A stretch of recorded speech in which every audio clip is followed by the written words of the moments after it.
À l'aube de ce nouveau siècle, le vieillissement de la population se caractérise par une baisse de la proportion de jeunes et une augmentation de la proportion de personnes âgées. Bonsoir. Bonsoir. En 2001, un Canadien sur 8 était âgé de 65 ans ou plus. D'ici 2026, un Canadien sur 5 aura atteint l'âge de 65 ans. Le vieillissement de la population est une question complexe, ayant des répercussions non seulement sur le bien-être des aînés canadiens, mais aussi dans des domaines et secteurs plus vastes, touchant toute la population, comme la santé, le marché du travail et les finances publiques. En résumé, le vieillissement des baby-boomers et, par conséquent, de la population, devrait mener à une foule de changements dans la demande de services et la capacité de payer pour les services. La violence à l'égard des aînés, c'est toute action ou inaction qui compromet la santé ou le bien-être d'une personne âgée. La violence est un acte ou un comportement qui fait tort à une personne. Elle peut se manifester sous différentes formes. Il existe différents types de mauvais traitements, entre autres la violence psychologique ou verbale, la violence physique, la violence sexuelle, l'exploitation financière et la négligence. Voici une histoire fictive donnant des exemples de types de mauvais traitements. Faisons la rencontre d'Arthur, veuf depuis quelques mois seulement, et de son fils George et sa conjointe Marge, qui ont aménagé dans la maison paternelle. Il est où le journal? Il est où le journal? Je pensais que tu l'avais lu. Il est dans la litière du chat. Si tu dis oui à cette horaire-là, moi, je serais poignée avec le vieux. T'es chanceux, là, puis gâté qu'on soit là. Je vais avoir un jus d'orange.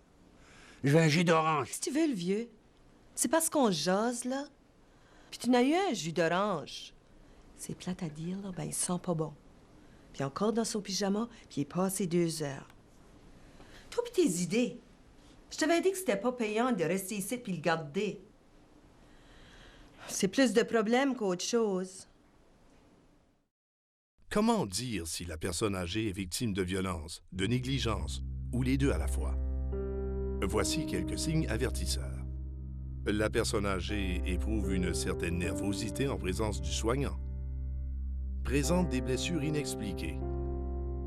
Abuse de sédatifs, d'alcool ou de médicaments. A des tendances suicidaires. Ne peut expliquer la disparition de biens personnels. N'a jamais d'argent pour ses dépenses de tous les jours. Fait des modifications soudaines à son testament. Fait des retraits inhabituels d'argent de son compte et ses factures restent impayées. Souffre de malnutrition. A une apparence négligée. Éprouve des problèmes médicaux qui ne sont pas traités. Il ne faudrait pas tirer de conclusions hâtives, mais ces indicateurs doivent être pris au sérieux. Retournons maintenant chez Arthur. Allô? Oui. Ah, il y en a perdu, là. Oui, il est rendu plus confus. Ah, il lit moins. Je peux pas te parler, je suis occupée, là. Oui, c'est cher. C'est cher, mais ça aide d'avoir l'argent du beau-père. OK, on se voit là ce soir.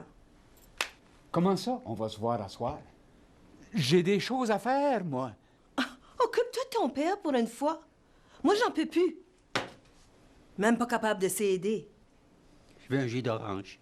Puis c'est pas beau, ça. C'est pas beau. Chicanez-vous pas. Mêle-toi pas de ça. On fait du mieux qu'on peut pour toi.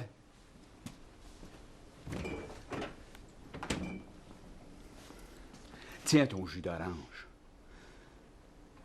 Tu devrais faire une petite promenade, genre de ta chaise au frigidaire. On n'est pas tes esclaves. La violence psychologique, c'est tout acte qui porte atteinte à la dignité ou à l'amour-propre d'une personne. Voici des exemples de violences psychologiques. Menacer d'abandonner la personne âgée.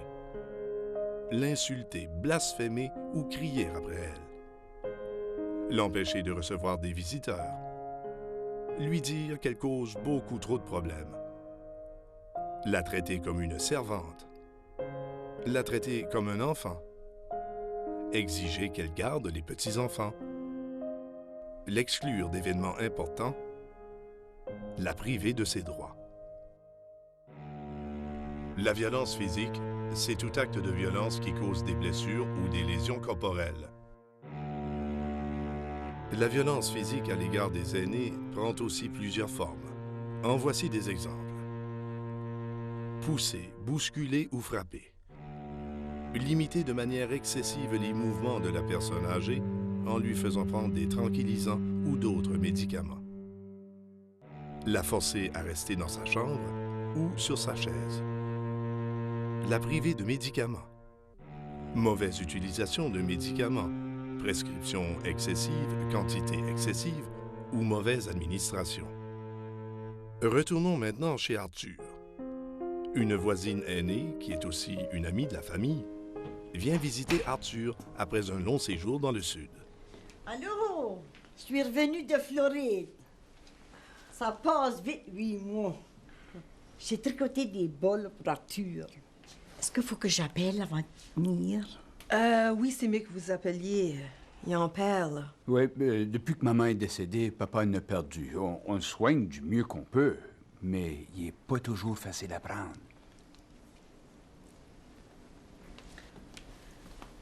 Comment ça va? T'as pas l'air d'aller. Je viens de déménager, là. Je vais venir te voir, puis je vais te prendre garde. C'est correct, là. Albert est parti, mais je vais te prendre garde à toi comme une amie. Je t'apporte des bas de laine. La couleur va bien avec tes pyjamas. Merci. T'es fine. Je reviendrai te voir. Est-ce que je peux passer mardi après le souper? J'ai presque fini de tricoter un beau foulard. Non, c'est pas possible. Je pense que c'est mieux qu'ils reçoivent pas trop de visiteurs. Il s'en vient trop confus. Bye, là.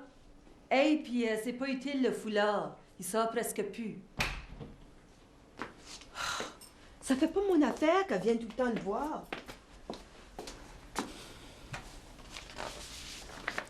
Fais un homme de toi. C'est le temps.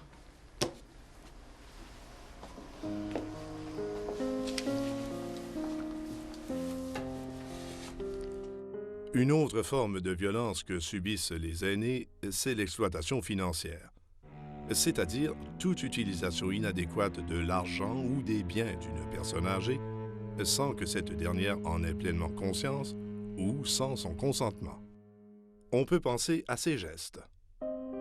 Vol d'argent, de chèques de pension ou d'autres biens. Refuser de placer la personne âgée dans un établissement de longue durée afin d'avoir accès à son revenu de pension. Ne pas rembourser l'argent emprunté lorsqu'elle le demande.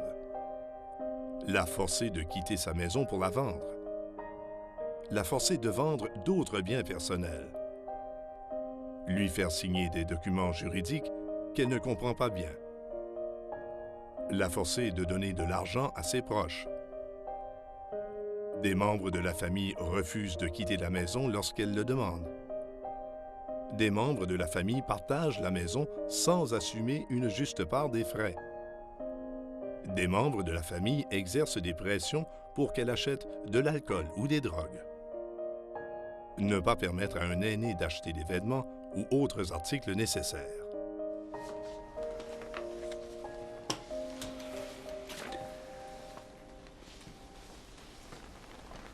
Papa, je veux que tu me signes tes biens. Faut que tu signes. Faut que tu signes. Fais-le. Maman est plus là, puis la maison est bien trop grande pour toi. Puis on sait pas ce que le gouvernement peut faire. Hein? Signe. Signe. Ça va te libérer. Ça va te libérer d'un fardeau. Tu sais que je vais en prendre soin. Il n'y a rien qui va changer. T'es pas tout seul dans la famille. Je ne sais pas pourquoi tu as la face de me dire ça. On a déménagé pour pas que tu sois tout seul. Puis tu peux même pas dire merci. Aimerais-tu mieux qu'on parte? Marge fait son possible. Nous autres, on arrache à cause de toi. Parle-moi pas de même. Parle-moi pas de même. Je t'ai pas appris à me parler de même. Georges! Georges, il est encore tombé de sa chaise! Ce qui nous amène à une